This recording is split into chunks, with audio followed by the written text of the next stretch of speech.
Assalamualaikum warahmatullahi wabarakatuh. Selamat pagi pemirsa Nyipo Haji Channel. Selamat menikmati kehidupan. Dan kali ini saya datang akan bercerita tentang bagaimana proses perubahan musik tradisional yang selalu digunakan untuk kegiatan upacara adat Sunda atau untuk penyambutan Karosmen Mapak Panganten dengan gamelan lengkap, tapi justru sekarang dengan alat musik akustik. Di antaranya justru alat musiknya itu datang dari Eropa, bukan dari Sunda. Tetapi ternyata memang luar biasa, banyak menimbulkan sebuah kreativitas. Mari kita simak dulu tentang musik tradisional yang biasa digunakan untuk upacara adat Sunda dulu ya. Let's go.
Usa, haya, G-boy, asik.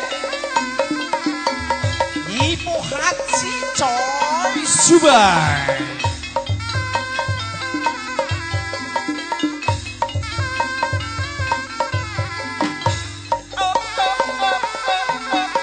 Usa.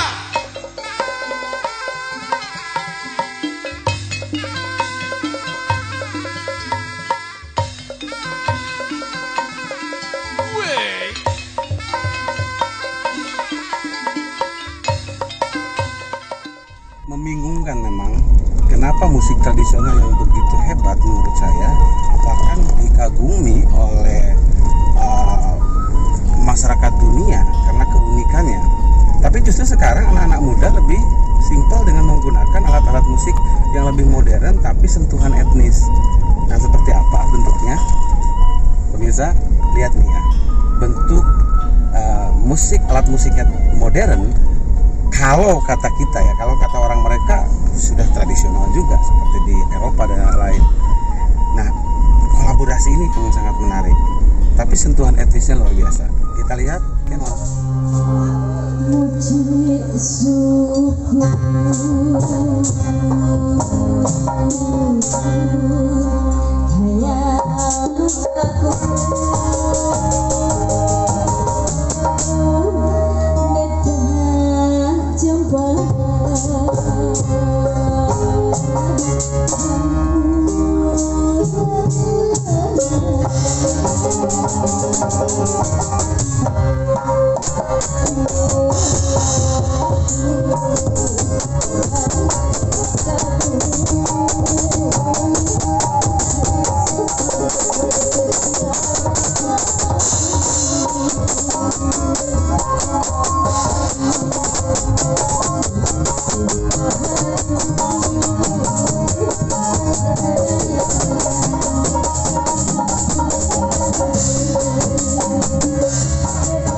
Saya juga nggak bisa berbuat apa-apa berkaitan dengan perubahan ini, karena mungkin mereka berpikir bahwa alat musik yang digunakan akan lebih simpel, personil juga tidak terlalu banyak, sehingga secara proporsional memainkan alat musik bisa beraneka ragam. Kalau yang tradisional sudah barang tentu alat musiknya mesti lengkap sekali, sudah banyak personil dan hal lain. Nah, ini mungkin yang diharapkan oleh anak-anak muda ini. Nah, tetapi menurut saya bentuknya seperti apapun nggak masalah. Yang penting tetap dia mencintai seni tradisional. Mau alat musiknya yang barat, ya oke saja. Tetapi sentuhan etnis kita tetap Indonesia. Oke? Tonton terus di Haji Channel. Pasti akan menyenangkan. Subscribe, like, comment, and share. Nipo Haji